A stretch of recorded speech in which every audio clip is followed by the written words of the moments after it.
Welcome back to the Horsemanship Breakthroughs podcast. My name's Amalia Dempsey, and in today's episode, I interview Chloe Bailey, who you may not have heard of before because she's not a professional horse trainer. However, she brings a lot of valuable insights into the use of navigating reinforcements. So for context, I recently did a series of update posts on Instagram and Facebook, where I went into my recent deep dive into positive reinforcement and spoke about my learnings and breakthroughs from that. So if you haven't read those posts or listened to the podcast episode that walks you through all of those updates, then you can listen to that in the last episode of season 1. And I recommend listening to that first because that will give you a bit more context in terms of how this conversation came about. So in one of those update posts, I wrote that I'm really curious on how other people, whether professional or not, navigate the use of using like a range of reinforcements in their training, and to comment or message me if they felt comfortable sharing that. And then I received a message on Facebook from a girl named Chloe Bailey, who had also joined the new free Horse Mums group that I've created on Facebook, which is basically a free group for any mum or expecting mum or wannabe mum of human babies and horses, so that we have a space where we can connect and talk to each other, share our struggles, and hopefully give each other some tips and insights as well on how to navigate our horse life and our mum life, because it is a unique challenge. And I found myself, there's not a lot of places where mums who have an interest in horses can connect. So if you're interested in that, then please join us. Just head to my Facebook, Amalia Dempsey Horsemanship, or click the link in the show notes to join. It's completely free. But anyway, Chloe had joined that group as well. So I had seen her in there, and she sent me a message with a Google Doc with some text outlining her response to the question that I had posed in my update. And it was a long document. Like, I opened it up and I was like, whoa, she's put a lot of thought into this, a lot of time into this. So I read it and I found myself nodding and agreeing and just resonating so much with so much of what she had to say. And I just thought other people really need to hear this too. So I invited her onto the podcast. And I really hope that you do get a lot out of today's episode.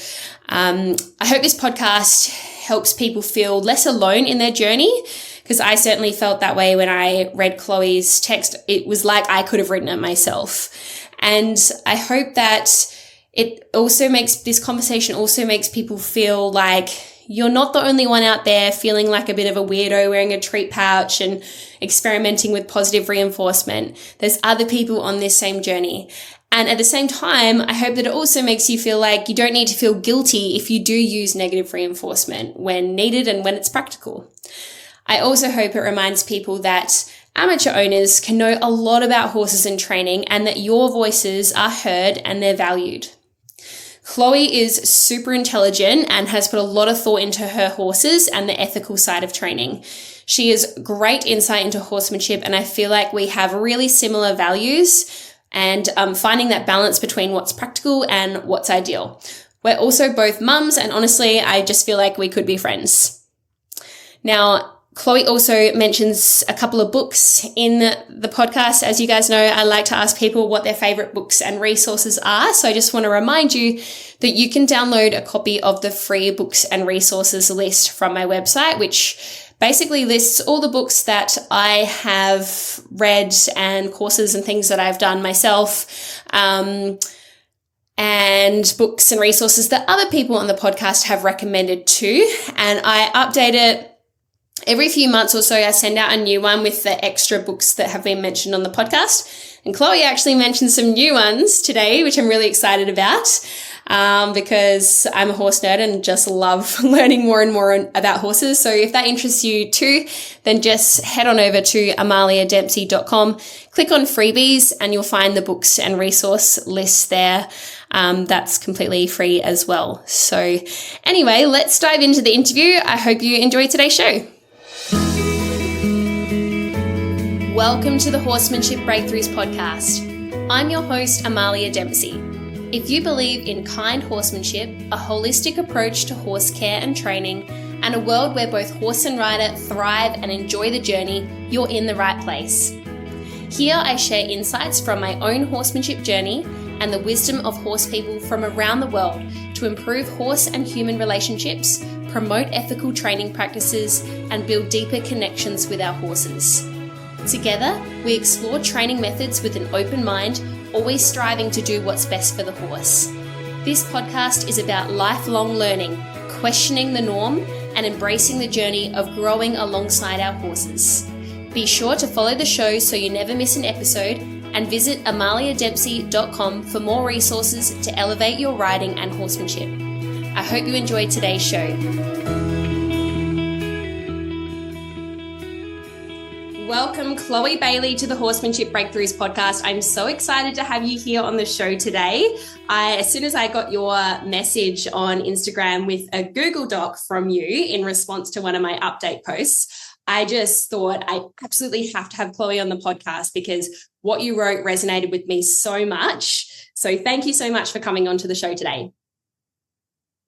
No worries. I'm glad that you found my answer useful, and I felt really seen listening to your podcast. So it was nice to hear someone who's like-minded. But I've been listening to your podcast for a while, so yeah.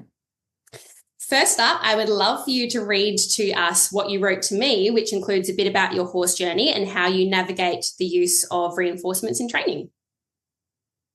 Yeah, sure. So back in 2017, I was subscribed to Warwick Schiller, and I was doing a lot of Warwick Schiller stuff, and he got into some positive reinforcement training, and he had to go using it with his own horses. So I had to go using it with my own horses. And then all of a sudden I was like, oh my God, my horse can talk to me. Like the horse was like, you mean you want me to do this? And they were just freely offering the behavior, and they were motivated. And all of those times when I was growing up and I was wondering if my horse was naughty or if they're in pain, then it was suddenly like the naughty category was ruled out, like my horses can talk to me. So I found this quite addictive and quite empowering. So I sort of went on a search to see what other positive reinforcement trainers were out there and if there was any sort of online courses I could take. And I did find quite a few positive reinforcement trainers, but a lot of them weren't using it to ride. And I really wanted to know, because I did love riding, I wanted to know, can I use positive reinforcement to ride? So a couple of the people that I came across that I found really inspiring were Hannah Weston from Connection Training and Georgia Bruce from, I think it's Click with Horses, I think her business is called. Yes. So I subscribed up to Connection Training and started watching some of their videos. And there was a point during this time where, I was still doing a bit of the natural horsemanship sort of style stuff. And I had met some really nice people through that sort of circle. And I went to a more traditional clinic, and it was still a very empathetic style of horsemanship. And I didn't own a float. So going to a clinic was a big deal for me, and I had a super nice neighbor who would lend me her float for these sort of things, but just float loading and going away, like it was a big deal, and it was very stressful for me and my horse. And when we came home from like these 2 nights away, my horse Dom, he just lied down in the paddock for hours after being away for 2 nights. And it just really dawned on me like how much those 2 nights had taken out of him, like how stressful it had been like for him being away from home. And it just made me sort of want to go, it just made me want to go more into the positive reinforcement way of doing things. It wasn't anything that had happened at the clinic as such. It was more just I sort of realized like the amount of pressure and stress I was actually putting on my horses. And I just wanted more of that, like, I love this, I can do it, and I want to do it with you kind of thing. So then rather than jumping around all over the place, like I had been following Warwick Schiller, like I'd sort of been trying to give that a really good go for quite a while. And I definitely learned lots of useful things there. And so then I just tried to give Connection Training a really good go for a while rather than, jumping all over the shop. So the thing is, when I switched to positive reinforcement, I started to have a lot of guilt about the ways that I'd done things in the past. And I think I just got really confused about all the things I'd learned about horses growing up. And I got confused about what should I be trying to do with R plus? Like, should I be trying to do every single thing? So like I got hoof boots on my horse, which was a new thing, and I had to like trace a pad around my horse's hoof. And I just remember being really paralyzed. Like, I've got to break this down into so many steps. I've got to get him to put his hoof on the pad. And it's like, actually, he was quite fine with it. And I didn't need to, I didn't need to overcomplicate it that much. But anyway, sometimes things like that were really paralyzing. And another example would be when I first got my other mare that I have now as well. She didn't like the halter, but she wasn't bad. She was obedient. But again, I just felt like I had to spend ages breaking this down into heaps of steps with her before I could move on to anything else. And I would just say this isn't coming from like any particular person telling to do this. This was just like the onus that I put on myself.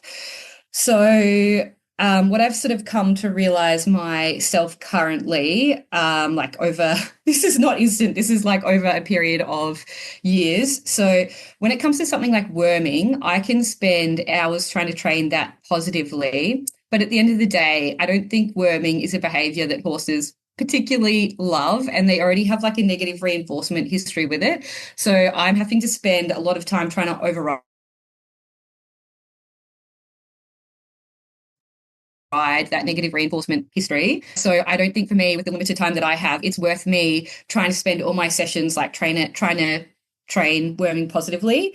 So I think my horses and I have a lot of great experiences together. They happily come out of the paddock at training for Liberty.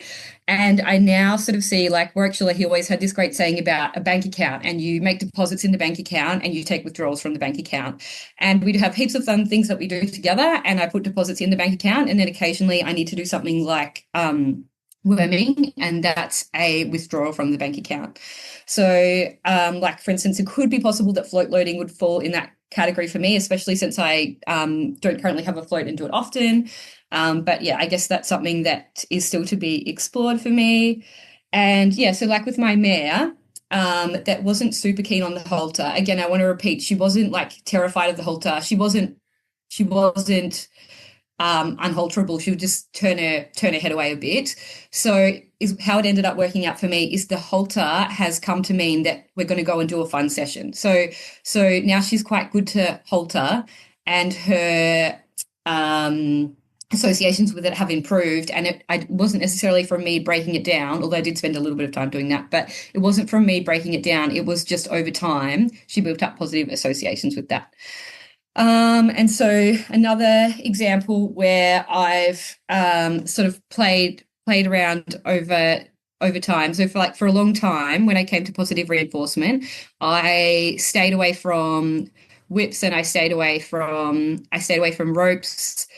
And where I'm sort of at now is I have big horses and I'm a small person. Like, my horses are 15.3 and 16.3, and I don't know how tall I am, like 150 something centimeters.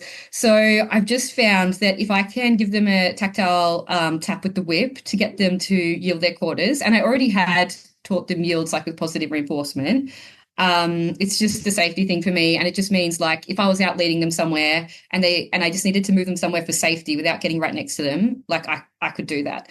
And I just think, like, yeah, you've got to feel safe, and feeling safe makes you a better horse trainer. And I don't have a like a whip in all my training sessions, or probably even most of them. But if I was just working on something specific, or like the other day, my horse was standing on the lead rope and I didn't want to get right in under there. So I just I just tapped her to ask her to step off the lead rope, and she was fine with that. So I think yeah, probably a slightly different thought that I have is that there can also be like a spectrum between like operant conditioning and classical conditioning. So the more experience I have training my horses and the more experience they have with me, the more it becomes like this conversation flow, and it can be more or less mechanical depending on what we're working on. So hook lifting is an example. So if I'm teaching my mare to pick up her feet, I can click and reward for the weight shift or the the hoof lift, and at that point in time, I'm wanting the motivation and I'm wanting the precision, and that's really helpful. But then I get to the stage where I'm starting to want to build some duration and some relaxation into the behavior. So then things more along the line of classical conditioning are more helpful. So like feeding without clicking, like feeding constantly, having food constantly available. So she might have like a sort of high fiber kind of food there available that she can eat while I pick up her foot. And then when I put the foot down or at a really nice moment, I can just like drop in like some lucerne or something extra nice there. But again, I had not necessarily clicking at this point in time because I'm just aiming for a bit more relaxation, and the click can sometimes bring in a little bit of like tension or trying that extra little bit hard. Yeah, and then so that's not with teaching a new horse. That's like with my horses that I've developed a relationship with over time. And then lastly, same sort of thing, not with a new horse, but like with my horses, I can capture things with them in the paddock. So like I've taught my mare to smile just because I saw her doing it in the paddock. So I think like you can have a bit of a delay between the click and the treat. Like she'll smile and I'll click and I'll go into the feed shed to get the food, and she can literally start to recognize that chain of behavior. So she's like, oh, good, Chloe's going into the feed shed. You know what I mean? And so she's okay between that delay with the click and the treat. And another side note that I would also add there is I do lots of calm connection time with my horses, and I do want to be able to open the gate and shut the gate and go in the paddock without them like running up to me or trampling me. So even though I have done that, I spend plenty of time, doing things that do not involve food in their paddock. So yes. Yeah, wow. Oh my goodness. So is that, I think, was there a little bit more at the end of that Word doc, or do you want to go into that a bit later? I think the bit I had at the end was, yes. So the bit I had at the end was actually an answer to your question, which was, let me know what you think of your latest podcast. And yes. that was like, I felt really seen because so many times I have felt like a crazy person, sort of having these thoughts and this battle between myself of like positive reinforcement and negative reinforcement, and like what's ethically right, but also like what do I want to achieve, and like why do I have horses? And I miss the old days of pony club, of growing up, of being part of an agistment or going to clinics, but I can't just blindly follow people anymore. And some of the things I did to my horses growing up, I wouldn't do to them anymore. So I can see the horse world is slowly changing, and I am excited for that. And I'm excited for the day when I could maybe go to Adult Riding Club and say that I use R+ as part of my training, and maybe not sound like a weirdo, or I can post on my local Facebook group saying that I use positive reinforcement and maybe looking for a training buddy. And yeah, or maybe take someone local, like take lessons of someone local, and they won't tell me that I shouldn't use food in my training, because I am totally open to other people's ideas and new forms of training and people that have far more experience than me. But I just think if they've never tried it and they just dismiss it, then it's just a little bit harder for me to take things on board. Yeah, wow. Okay, so I have so much to unpack from that. Can I just say first up, though, I feel like you have such a deep level of insight and thought and care that's gone into this. And I think what this highlights is that it's not just professionals really that know their stuff. Like there are people like you out there who are, I suppose you'd consider yourself an amateur, right? Yes, totally. Yeah, well, but you're talking like a professional. Like there's so many horse people out there who are genuinely interested on this level about giving their horses the best life, in training and considering those ethical questions. I just think it's fantastic. And yeah, me reading this Google Doc the first time, I felt seen. So you felt seen in listening to my podcast, but I felt seen reading your Google Doc, and hopefully the listeners can feel that as well. I want to touch on a few things that you did say. Hannah Weston and Georgia Bruce, two people that I were drawn to as well and have studied and looked into how they train. And I think there are many similarities between your journey and my journey in terms of what we've been interested in and, motherhood and all those things, but we'll get into that later. Touched on the traveling, like going to a clinic, really withdrawing from the relationship bank account. And when I read that and when you spoke about it just now, I resonated because I feel like it's such a big deal for us to put a horse on a small box, travel them through traffic, like take them to a foreign destination, even if you've done all the prep work, even if like you've got good communication and it's like a good experience at the other end, it's still just so much for the horse to go through, even if they're like a seasoned traveler like my horses. But I still feel kind of a little bit bad that we put them through that, even though it can be fun for both of us. It's still such a withdrawal, and I don't think enough people take that into consideration. Like I think about the people that just take their horses left, right, and center, like no real thought to it, kind of like back in the pony club days. And it's nice in a way because we were naive back then and we didn't really think about it, so it didn't worry us. But on the other end of the spectrum, it's good to consider those things as well, because it does have an impact on the horse. And then you spoke about worming, and I totally agree. Like I've used a lot of positive reinforcement in training the worming, but I think it really depends on the horse, because I've got one horse that she is so switched on that she knows that even when I'm using positive reinforcement training with the wormer, she knows when it's the real wormer. Like she can smell it. Well, that doesn't taste good. And even if it's only one wormer out of 20 that's not nice, or you've done lots of small approximations in the lead up, she knows when it's the bad one. So I can kind of see how it just be, well, this is what I do with her. It's just easier to use negative reinforcement and just accept that's a withdrawal from the bank account, has to be done. And unfortunately, she's a high shedder of eggs as well. So she usually is the only one that needs to be wormed too, typical. Apart from that once a year one that you've got to do. But anyway, that's another podcast.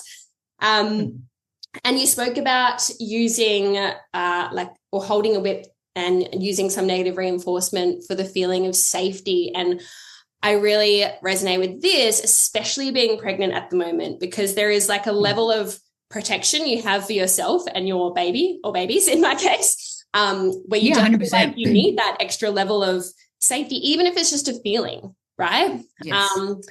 Yes. So I love that. And I like how you said that it's not just about you feeling safe, like you feeling safe makes you a better trainer, because if you don't feel safe, you're going to be more hesitant, you're going to be more unsure of yourself, which the horses are going to feel.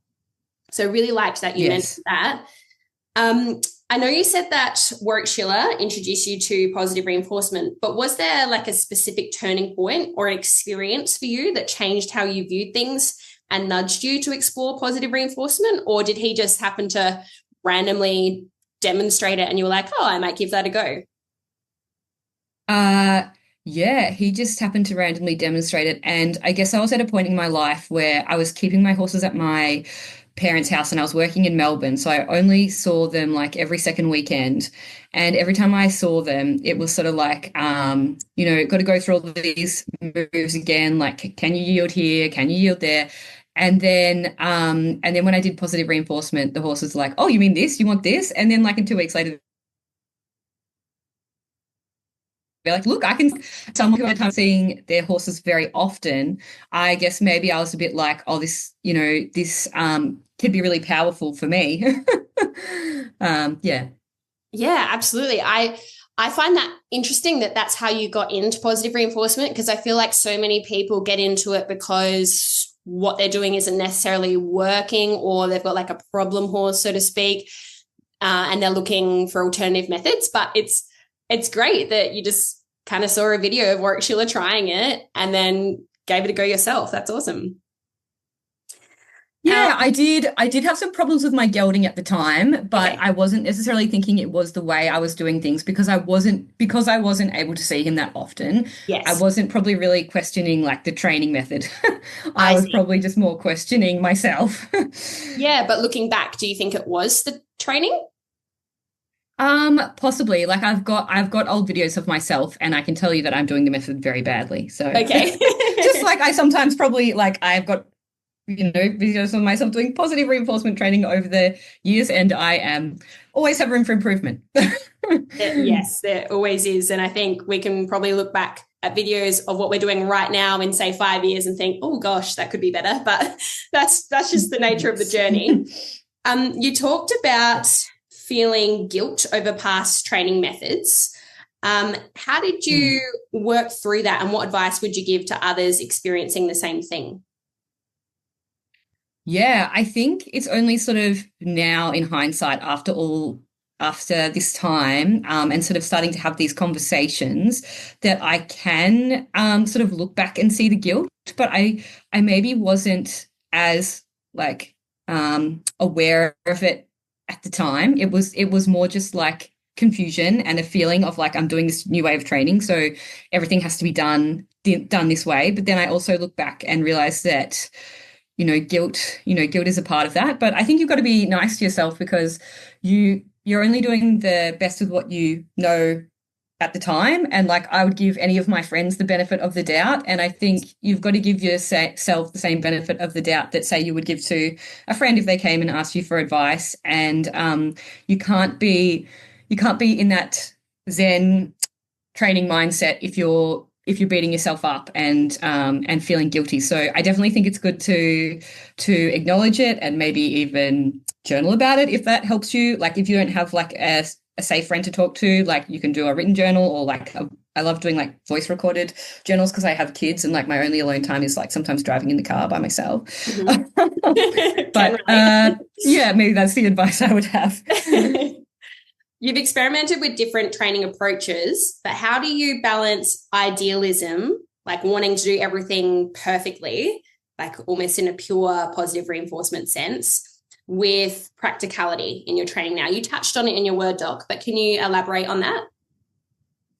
Yeah, I think I am still sometimes putting out fires, to be honest. Like I try and approach everything in a logical way, but sometimes it comes down to like what needs to be done and also safety, and then also what I want to have joy in. So something like riding, I'm at the point where I would really just love to experience riding a horse where they're like, yes, like let's do this. And, I'm not saying it's going to be like, a 1 hour gallop around across Olympic cross country course. Like I'm not saying that, but I'm just at the point in my life where I want to experience that and I want to see what that's like. So for something like riding, I am really looking for that, like, that joy and like that motivation. Yeah, for something like worming, because I do have limited time, that is where I am just going to get it done. And like hoof lifting, I'd say hoof lifting is like the hardest one and the one where I've struggled the most because I spend time training it positively, but then the trimmer comes and we just need to get it done. So that's one where it can sort of go back and forth a little bit, which is probably the hardest because you're kind of shooting yourself in the foot a bit either way. But yeah, so I don't have the perfect answer. Yeah, I don't really think there is a perfect answer, but I was just reflecting on when you said about the riding for myself and one of my horses, Harriet, like she doesn't love doing a lot of like repetitive dressage work, but I found if I keep the sessions short and like there's a clear goal in terms of she knows what she's going to be reinforced for, and she feels successful, she puts in a lot of effort, and then I just like it might be 10 minutes of riding. But on a trail ride, which is more intrinsically rewarding for her, like she loves exploring and usually there's other horses. So it's kind of more, just naturally rewarding for her. We can go for a long time without reinforcement. So that's how I kind of balance the riding thing at the moment. Well, I'm not riding at the moment, but beforehand and hopefully after. Yeah. But yeah, it is such a balance in terms of how we feel things should ideally be done and how they actually are going to get done in the real world. But like you said, there's no perfect answer, is there? And I do like, though, this balance of using both positive and negative reinforcement because it gives us more choices in terms of getting things done that are essential. So yeah. I love that. What do you think is the biggest misconception people have about positive reinforcement? I think a lot of people don't realize how much you need to reward at the start. And so then I think they end up with horses that mug them or have bad behavior. And I think when people start using it, they're already thinking about how can I phase out the treats? Yeah. And it's sort of the opposite. You've got to be like really generous, have like a low value reinforcer, but something that will make them chew and something that they'll still work for and that they like. So for me, what works at the moment, it's different for every horse and depends what country you're in, but like I use lucerne cubes at the moment and they work really well for me because my horses have to chew them a bit. But yeah, I think you've just got to sort of get over that. Horses nearly have this like scarcity mindset around food if they think the food's going to be withheld, and then that's where they get sort of the tension comes in. But if they just think there's like an abundance of food, then they start to relax into the session, and yeah, and you get more relaxation. Yeah, that's so true. And often I see like on posts about positive reinforcement, people who are curious about it saying like, oh, when do you stop feeding, or like when can you stop having to carry food on you? And a lot of the positive reinforcement trainers just reply like never, um, because so the argument I guess is, I mean, like pressure and release, when you don't ask, oh, when do you have to stop releasing? Like the release is what is reinforcing, so you're always going to have to provide that. Same with positive reinforcement, like you're going to have to always reward with food if that's the approach that you're taking. But for some reason people don't really ask that with negative reinforcement, I suppose because it's easier to provide a release anywhere, anytime, right? So what do you think is the biggest misconception people have about negative reinforcement? I think it is that it depends who you talk to, but I think it can be that that negative reinforcement is bad because it's aversive. But again, I think there's a whole spectrum of like what the animal considers aversive and what the animal considers like a reward, and it's going to be different to every animal. And some things are just going to be like meh in the middle. And I think that positive reinforcement can easily slip into punishment, especially if you're withholding food, and that causes frustration. And I think sometimes that's not talked about enough. So I think if you look at that and you start thinking like that, well then like you know, gentle are negative isn't bad. Yeah. Yeah, I agree. I think there's a lot of misconceptions for both positive and negative reinforcement, and it depends so much on the individual's like background and their understanding and their experience with both kind of reinforcement types. Yeah, and I think it does totally depend what you're trying to achieve as well. Like I understand everyone's trying to achieve something different with their horse. So then, different training styles might suit them for what they're up to and what they're trying to achieve. Yes. When you said, I miss the old days of pony club growing up or being part of an adjustment or going to clinics, but I can't just blindly follow people anymore, I really resonated with that. And you said, like, you might feel like a weirdo if you tell people that you use positive reinforcement. I mean, personally, I kind of like being the person that's a little different. I don't know what it is, but I like to go against the grain, and I'm kind of proud of that. But how did you personally deal with this change in identity from being like just a regular equestrian gal to being a little bit more alternative? Yeah, again, I think it's slowly changed over the years. And again, there was a time early on where I went to a clinic with someone that I used to work for and who's a horseman that I really respect, and I still do really respect him. And he had handouts at the clinic, and in the handouts it was just like food is bad, and never get don't give your horse treats, or yeah, don't use treats in training.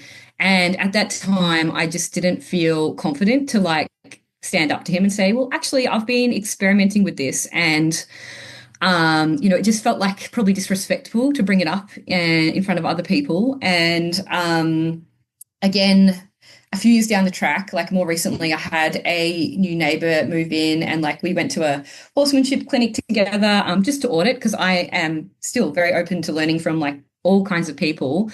And yeah, she was helping me trim my horse's feet and things like that. And we would share a few videos with each other. And I remember like one day I sent her like a positive reinforcement video of someone, and she was like, oh, like I did not like that at all. And Oh, she was just a really opinionated person. And again, I just felt like really shut down. So I think the way I've come to deal with it in more recent times though is I just say to people like, oh, I'm a softie, or I say like my horses are my mates, or like my horses are like pets, because like people would never Yeah. sell their dogs, right? No one would ever expect you to sell your dog or say like, why haven't you been riding that dog? Like, and I just think saying it like that a bit more, because I don't always want advice from other people. Yeah. Like I do, like I want to have constructive conversations like we're having right now, Mhm. but I only want to have it if they're open to it, and if they're not just going to tell me like think that I want unsolicited advice. And I Yeah. would say there's also times where I'm just trying to be myself. I'm not trying to preach to anyone. I'm not trying to change anyone else's way of training, but I just want to be myself. And I feel like sometimes even just having been myself, that's like where you attract that unsolicited advice, because it's nearly like you've triggered something in the other person. Mhm. So that's why I've probably just become a little bit more cautious, because yeah, it just depends, I guess, what kind of conversation I'm feeling like having. Yeah. Yeah. You're right, though. You can sort of attract that advice, or people feel like you might be struggling. So they do want to step in and help, but you're kind of like, oh, actually, I'm good with where I'm at. Yeah. Um, yeah. And it's a shame, I guess, that some trainers are not open-minded to other methods. Like I just think we're constantly evolving as horse people, and that's why I try not to be so what's the word, like black and white in what I do, because I know it's just always evolving, and I can't find a right or wrong. I think that's what came out of this recent exploration for me, is like there is no one right way of doing things. And I think I always knew Yeah. that, but deep down I still wanted to find it. Now, you mentioned experimenting with longer delays between the click and reward, which is super interesting. What have you learned from that? Um, yeah, I think I just have to be careful what I say about that one, just because I think again, it's like if you have a new horse, I wouldn't go out like if you're introducing clicker training, I wouldn't go out experimenting that was like a new horse. Yeah. But I guess I've just learned like horses are a lot more clever than you give them credit for. They're like, now she's doing this, then she's going to do this, then she's going to give that. And they're a lot more resilient than you think they are. And I Mhm. think also just like kind of the spectrum between classical conditioning and operant conditioning, like thinking of it as more of a spectrum, has Mhm. been like a bit of a game changer for me, because I think sometimes when you get into positive reinforcement, it becomes all about the operant conditioning. But Yeah. just classical conditioning is really powerful. And I think there's like plenty of examples of classical conditioning from a lot of traditional horse trainers as well. For those that don't know, can you just kind of tell us the difference between classical conditioning and operant conditioning? Yeah, so classical conditioning, I hope I'm not going to get this wrong. No, that's right. My Your understanding is interpretation of classical conditioning. it. I do have a Bachelor of Science, but it's different talking about how you interpret things in everyday use versus, quoting something in an essay Yeah. that you're writing from a scientific study. Well, I'm curious in the way you So explain it anyway. So even if it's not textbook. yeah, yeah. Yeah, sure. So classical conditioning is when there's just like a generic good feeling. So you just associate like something good is going to happen. Like Chloe is going to bring me in and I am going to get to eat some grain from a bucket. And so I'm happy about that. Like I'm happy to come in, or like while I'm being brushed, I get to eat some nice loosened hay. So I associate being brushed with eating nice loosened hay, and I'm happy with that. And whereas operant conditioning is when the learner feels like they can do something to to trigger it. So it's like I am going to I'm gonna lift my leg up, and then Chloe's gonna click, and then I'm gonna get a treat. So it's gonna be like a specific moment, as opposed to like an ongoing kind of good feeling. Yeah. Yeah, that I'm makes pretty sure I've stuffed that up, but no, anyway, yeah. no, all good. You mentioned being excited for the future of positive reinforcement in the horse world, and just the future of the horse world in general. What changes do you hope to Yeah. see in the next 5 to 10 years? Yeah, I think I would love to see. I was thinking about this and I was just thinking things like adult riding club. I just feel like everything sometimes can still be very black and white these days. Just as in like your horse is either in work or it's not in work. Like your Yeah. horse is broken in or it's not broken in. And I Yes. feel like that's something with having little kids and being pregnant and also yeah, doing positive reinforcement and breaking things down into smaller steps. It's just made me start to yeah, see the world a bit differently and how can we break everything down into smaller steps. So like maybe at adult riding club, it would be great instead of only just having like say a dressage or jumping lesson with an instructor if they had a session that was maybe like yeah obstacles or something like that, and then people who maybe their horses aren't in full work but they're trying to bring them back into work or they're still just trying to stay on the social side of things, they could maybe still feel included and have an opportunity to bring their horse. I don't know. That's just an idea. Mhm. And another, yeah, I'd like to see positive reinforcement training become more mainstream. Again, I don't think it's like the only form of training, but I think it is more accepted in the dog world. I can't say I have dogs myself, but yeah, I would just love to see it more mainstream and more accepted. And yeah, I would just love to see more improvements, continued improvements in horse welfare because I myself, I just think so much more differently these days than I used to. And even I was at, a local show the other day, and yeah, I still enjoy seeing horses perform as athletes. But just some of the horses were tied up in the sun for hours, and there was just no shade. And I'm sure they have water, and I can't experience, exactly what a horse experiences, but I just think when I see them in the paddock, they like to stand in the shade. So even just like being tied up at horse events in Australia where it's so hot and sunny, it would be great if there would be more shade. I know it's just such a random example, but yes. Yeah.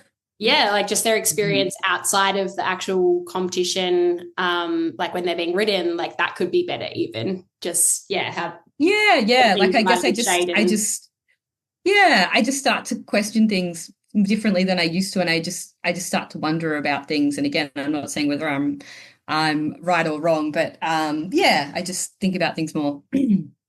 totally, yeah, I'm the same. And I wonder if becoming a mother has, well, I know it's influenced that for myself. How has being a mother changed your horsemanship?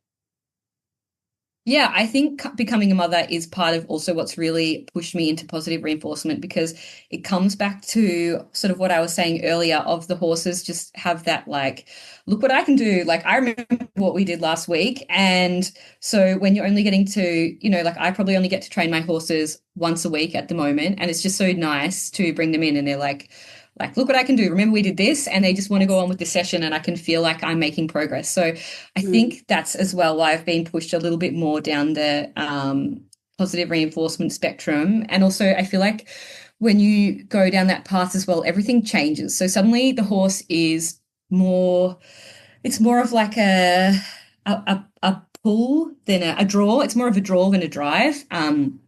Again, that might be like a Burchilla term, but so suddenly all your training equipment changes a little bit. Like you're looking at things more like reverse round pens and like, how do I keep the horse away from me rather than like, I need this big solid round pen so that I can drive the horse around it. Yeah. And I think again, that just really suits me like I'm not pregnant right now, but like when I was pregnant or like having little kids, I just don't feel like everything becomes opposite. Like I just suddenly realize when the horse is the most scared is often when they feel trapped. Like when they're most likely to run over the top of me is when they feel trapped. So like if they are tied up, I'm not saying horses shouldn't learn to tie up, or that I don't tie up my horses ever. But if they're tied up and they spook, and I'm between them and the tie up, like that's when I'm most likely to be stood on.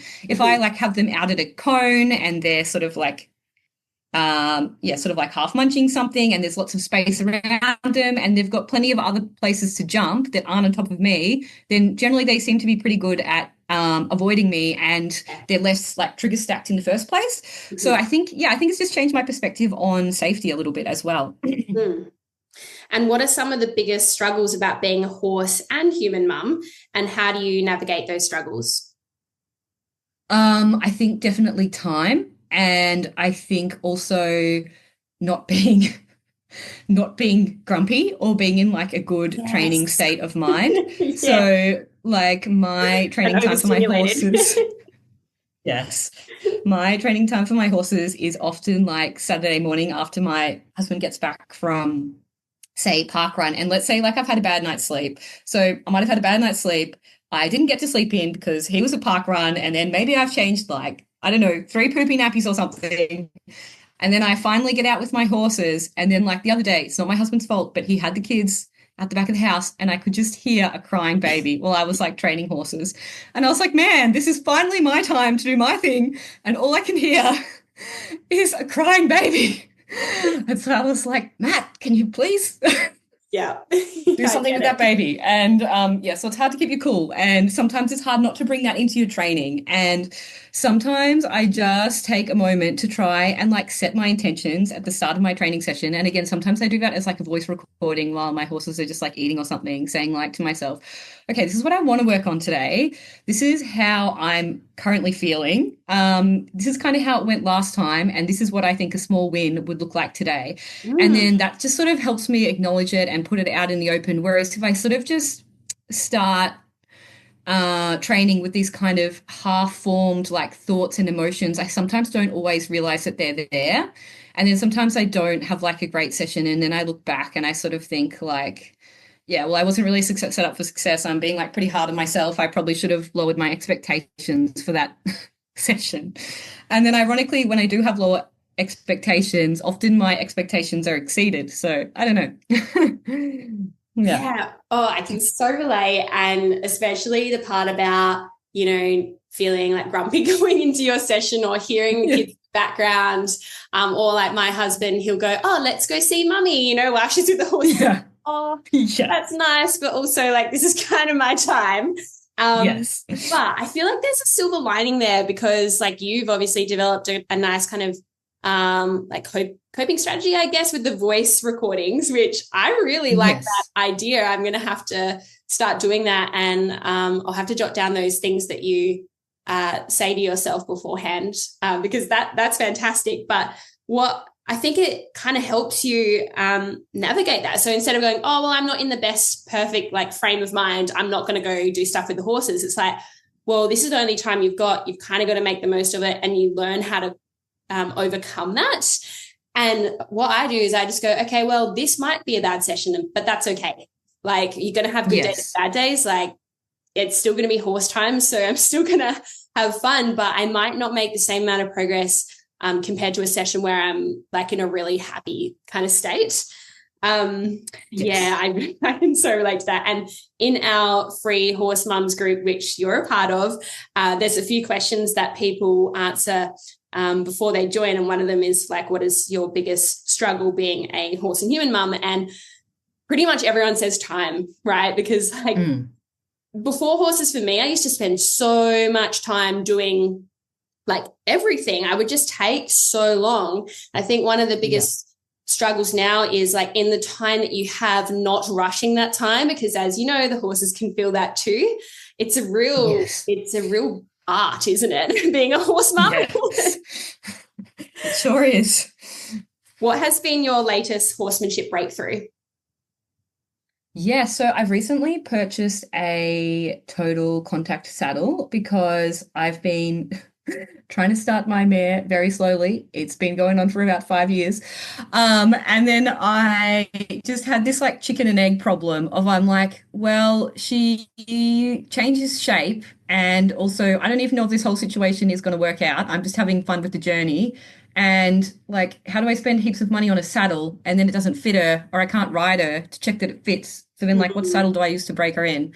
And I just got myself very confused. And then, yeah, a few people have mentioned the total contact saddle, including Hannah Weston, but other people as well. And yeah, so I just thought I'd get one and try it. And basically, it's a form of like, it's kind of like a treeless saddle combined with like a bareback pad, and it's got stirrups. Mm-hmm. And Are they yeah, in it's very Australia? minimalistic. And yes, they are. Well, yes, there's a specific, you can buy them from the UK. Well, okay, so you buy them from the UK, or there is a lady that's also like working with the makers in the UK to import them. So like I went through her, and Yeah. there's a Facebook group, Total Contact Saddles Australia. Yeah, and so far I have only tried it on my thoroughbred gelding. But that's the other thing. Like my mare's roly poly Clydesdale cross, and then I've got a thoroughbred gelding with a giant wither, and then you can just play around with the padding to sort of suit your different horse shapes. So yeah, so far I've only tried it on my thoroughbred gelding, but yeah, he lined up. I haven't actually saddled him up in years because he's had a few soundness issues that I've been working on, and yeah, he was fine with me saddling him up. He lined up the mounting block beautifully. I put some weight in the stirrup, which I, again, haven't done for years. And last time I did it, he was like, nope. And he would not line up as well anymore. And this time he was just like, yeah, no worries. And so I haven't ridden in it yet. Yeah. So still to be tested, but that's my latest thing that I am playing around with. Yeah, nice. And I'm gathering that you're a bit of a horse nerd like me, just from the way you talk and your insights and all the exploration that you've done. Do you have any Yeah. favorite horse books or resources? Yes. So, yes, I've heard a lot of good ones mentioned on this podcast, and I was going through looking at the books I'd read to see if I could offer anything different. But yes, like Lucy Ree's Horses and Company, I know that one's already been mentioned, but Yes. that is such a good book about someone who has spent so much time studying wild herds of horses and talking about like if there's any merits in dominance theory or not. Mhm. But other ones I like that maybe might not have been mentioned, I'm not sure, but I think Catherine Bartlett, her name is, and I've forgotten the name of her book. Like I've got it written down here, but it'll probably just take me a moment to find it. And I think she's from the like Alexandra Kurland School of Yes. clicker training, but she does Mhm. some really nice stuff with her horses. Oh, cool. Anyway, she has a book or two, which just has some really nice things in it. And then also Hertha James, she's from New Zealand. She has like a whole series of books about how to do all different kinds of positive reinforcement things with your horse. And like I think she can even ride her bike and like lead her horse along. So Oh, so yeah, just cool. like seeing how different people approach training and getting different ideas off people. And yeah, I love people who are not sometimes I find it useful to look at some people who are not necessarily using strength because I think growing up it was like, oh, you're being too soft and whatever. But I think there's still some really powerful ways we can train horses that don't always just involve using like strength. I don't know if I'm explaining Yeah. that very well, but yes. Yeah, no, that makes sense. And I love it when people mention books that I haven't heard of before, because now I've got some books that I can look into. So thank you for that. No worries. And what are your own personal horse goals for the future? Yes. So with my mare, my aim is to do 350 sessions with her, and I film them for myself so I can look back on them Mhm. because I try not to be like yes, my goal is to break her in, but I can get really depressed when I hit like a plateau or something. So Mhm. if I say like I want to do like I'm going to spend 9 sessions doing this, and it's not like in 9 sessions I'm going to get this particular thing done, but it's just like at the end of 9 sessions, it's like doing a sprint. I don't know if you've ever heard of the term like sprint. It's like a technology, like a web.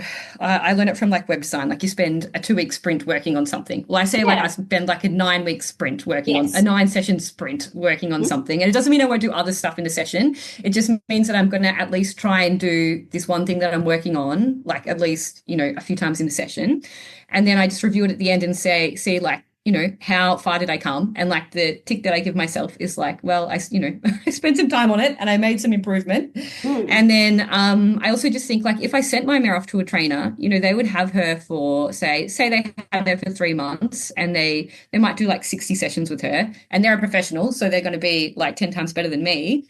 But I just think, so what does it look like if I do 350 sessions? Like where will I be? And what can I learn from that? And yeah, but apart from that, I would love to take my horses to the beach. I do have some really nice beach and bush trails around here. So yes, it is on my list to like get a float and I would love to be able to, yeah, take them out either in hand or ridden one day and do those things. And my thoroughbred gelding Dom, I've been learning a lot about, yeah, body issues and soundness issues with him. And currently I'm sort of trying to do a deep dive into hoof trimming. And so, yeah, I would just love to improve his soundness because he's paddock sound, but yes, he still has his days. So yes. Yeah, yeah. I really like the goal of the 350 sessions and then like breaking it down into like 9 sessions working on a particular thing, because sometimes when you have a specific goal, you can be too direct line and kind of disappointed when things don't go to plan. But if you're focusing on the number of sessions, well, we know that with positive reinforcement, especially like that compound effect over time, like it might not feel like you're actually making a whole lot of progress, but then, you know, it might, I don't know if you found this, but it feels like you've had a bad session, but then the next session, it's like, bingo, they've got it. And you're like, oh, I thought the last session didn't really work that well, but somehow it's compounded and they get it now. It seems counterintuitive to focus on the number of sessions, but I can see how it could work. That's really cool. Yes. I think it's like that. It's sort of like that habit building mindset, or that sort of like enjoying the journey mindset. Like, I don't want my happiness to just be determined on like, whether I achieved it or not. It's just like, did I make some progress? Did I spend some time? Yeah, and I think that's so healthy because so many horse people say like it's about the journey, right? And I think it's taken myself a long time to get to the point where I'm like, actually, I just really like the journey. Like the goals are great, but the journey's the best part. So that's awesome. Well, thank you so much for coming onto the podcast today. Is there anything else that you want to mention or let everyone know about before we wrap up? I don't think so. No. I think we've covered a lot. It's been a great chat, and I know that people are going to resonate with this, and hopefully it'll make people feel less alone on their horsemanship journey, and maybe even help them feel like they can embrace who they are and how they're navigating the use of reinforcement. So thank you so much again for coming on to the Horsemanship Breakthroughs podcast. Thanks for having me, Amalia. I really enjoyed it. Thanks for tuning in to the Horsemanship Breakthroughs podcast. If you enjoyed this episode, be sure to follow the show so you never miss an update. I'd truly appreciate if you could leave a rating and review or share this episode on social media. It helps more listeners discover the podcast and hopefully has a positive impact on the horse world. For more resources on horsemanship and rider exercise, visit amaliadempsey.com. Thanks again for listening. Have a great day, and I'll catch you next time.